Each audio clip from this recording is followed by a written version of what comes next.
ऐसी परिस्थिति बन जाती है कि कुछ समय में निर्णय लेना पड़ता है, तो हमें किसकी सुनना चाहिए, मन की या बुद्धि की? कौन सही होगा और किसे अपना मित्र समझना नहीं, चाहिए? निर्णय तो केवल बुद्धि ही करती है, मन तो संकल्प बनाता है।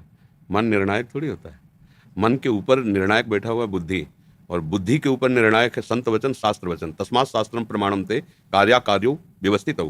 क्या अकार्य है, क्या कार्य है, बुद्धि भी गलत निर्णय कर सकती है। हमें उसकी जांच गुरुवाणी से, संतवाणी से या शास्त्र से, हमें उसको प्रमाणित करके तब फिर बुद्धि के निश्चय को स्वीकार करके उसके अनुसार संकल्प बनाते हुए क्रिया करना है। कोई भी परिस्थिति आई है तो पहले धैर्यपूर्वक भगवत स्मरण में रहो, फिर बुद्धि को देखो ये जो निर्णय कर रही है ये शास्त्र और संतों के अनुमोदन के अनुसार या विरुद्ध में है। विरुद्ध में है तो फिर नहीं, फिर वहीं रोक दो उसको। और अगर अनुकूल, ऐसी आज तक हमें कोई बात नहीं जिसका उत्तर हृदय से न मिला हो, सबके हृदय में है पक्का। खूब गौर से देखा है हमने, आप लोग भी देखिए।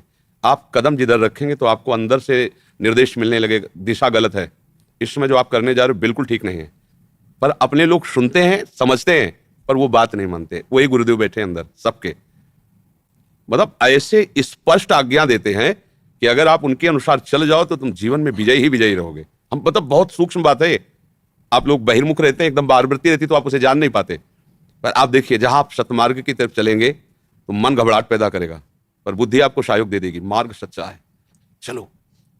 अब गलत की तरफ जैसे मन जा रहा है तो एक बार अंदर से निर्णय आएगा कि आप गलत कर रहे हो, आपको ऐसा नहीं करना चाहिए, बस दोबारा नहीं आएगा। फिर वो आपको सहयोग देने लगेगा, चोरी करना है यहां से भागो, ऐसे करो, वही आपको सहयोग देने लगेगा। पहले निर्णय करेगा ये तुम वो अपराध करने जा रहे हो जिससे तुम्हारा नाश हो जाएगा, जो होगा देखा जाएगा, हाँ तो चढ़ो यहां से, चढ़ो ऐसे जेब काटो, ऐसे, वही आपको निर्णय देने लगेगा। अगर पहले सूत्र को समझ जाए, उसी सूत्र को महात्मा समझते हैं, संसारी आदमी नहीं समझते, क्योंकि उसी को अंतर्मुक्ता कहते हो, अंदर बैठा एकदम चिंतन में, ठीक है, हाँ ठीक है। तो जब हम महात्माओं की बात सुनते हैं तो हमें आनंद आ जाता है, क्योंकि वो अपनी बात मन की नहीं कह रहे, उसी निर्णय की, जीवन भर उसी निर्णय पे चले, तो उसी की जब बात कहते तो आपको लगता है तो मेरे मन की बात है, ये तो मेरी बात है, क्योंकि वो मन सबका उसी माया से चल रहा है ना, उसी को उन्होंने देखा है, उसी का अनुभव किया, उसी को चलाया है, तो उस बात को समझे। निर्णायक बुद्धि है, और बुद्धि ठीक निर्णय कर रही है या नहीं, इसके लिए शास्त्र और संतवाणी प्रमाण। मन का निर्णय ठीक नहीं है। ये तो बड़ा विचित्र देवता है। कबहू मन रंग तुरंग चढ़े, कबहू मन सोच करे धन का, कबहू मन नारी प्यारी लगे, तो कबहू मन त्याग चले बन का। इसमें क्षण क्षण की प्रवृत्तियां, अब कौन सी इसकी बात माने? अब उसकी बात मत समझने के लिए बुद्धि का प्रयोग कीजिए, बुद्धि के प्रयोग में विवेक लाइए, विवेक शास्त्र और संतों के वचनों से फिर जोड़, तो आपका जीवन मंगल हो जाएगा। पर अपने लोग कितने विवेक का आश्रय लेते हैं, बस यही फेल हो जाते हैं। जहां एकदम कोई मन की प्रेरणा आई, वो अंदर रोका जा रहा पर होता है कि देख लेंगे जो होगा, चलो कैसा करते हैं, है नहीं? तो हमको वहां संभलना है। साधना इसी बात की होती है कि हमको आए हुए वेग को विचार पूर्वक प्रयोग करना है। वेग को सहन कर पाना ये संसारी पुरुष का लक्षण नहीं है, ये भागवतिक पुरुष का लक्षण है। सब वेग में बह रहे, जो इन वेगों को कंट्रोल करके और विवेक के द्वारा चलता है, नहीं नहीं ठीक, वो जलन हो रही, मन कह रहा है पर शांत हो, वो धीरे धीरे साधना के द्वारा ऊंचाई पे चढ़ जाएगा। संसार का व्यक्ति वेग आया, अब कुछ भी हो, कितना भी रुपया लगे, कैसा भी हो, ऐसा वो इधर बह जाएगा।